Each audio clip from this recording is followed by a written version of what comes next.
La toute première tournée internationale de l'histoire du rugby a lieu en 1882. Et étant donné les moyens de transport de l'époque, c'est une aventure pas seulement sur le terrain, mais aussi en dehors. Ce n'est pas une tournée d'une équipe nationale, puisque la Fédération australienne de rugby n'existe pas encore, mais c'est une tournée d'une équipe qui est recrutée dans ce qui est alors la colonie britannique de Nouvelle-Galles du Sud, la partie la plus importante de l'Australie, dont la capitale est Sydney, pour aller jouer en Nouvelle-Zélande.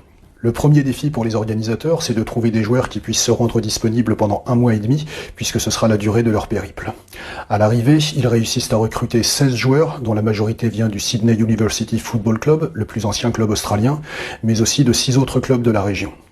16 pour faire une tournée avec des matchs à 15, c'est un peu léger, mais ça ne dissuade pas nos aventuriers qui, le 30 août 1882, s'embarquent sur un bateau à vapeur qui va faire la première étape de leur périple, c'est-à-dire traverser les 2000 km de mer qui les séparent de la Nouvelle-Zélande. Après une semaine de mer, ils arrivent à Auckland, où le 9 septembre 1882, ils jouent leur premier match, qu'ils perdent contre la sélection locale, sur le score de 0-7. Pour rappel, le score à l'époque est déterminé par un essai qui vaut 2 points, une transformation qui vaut 3 points, ou un drop qui vaut 4 points. D'Auckland, nos aventuriers reprennent le bateau pour descendre au sud de l'île Nord jusqu'à Wellington. Ils s'en sortent mieux dans la capitale, puisqu'ils y battent la sélection de Wellington, puis une autre sélection régionale venue jouer contre eux. Le soir même de ce deuxième match, ils reprennent un bateau pour descendre jusqu'à l'île Sud et à la région de Christchurch, où ils battent une sélection de la province de Canterbury.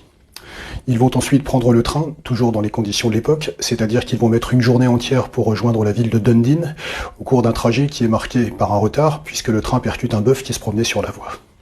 À Dundee, c'est plus difficile, ils perdent contre une sélection de la région d'Otago, avant de reprendre le bateau pour remonter jusqu'à Wellington.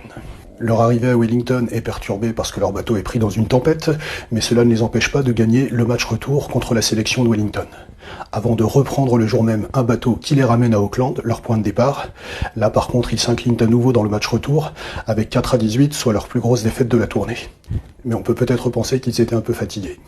Nos premiers touristes du ballon ovale repartent ainsi le 5 octobre à destination de l'Australie, avec 4 victoires et 3 défaites pour ce qui est la première tournée internationale du rugby.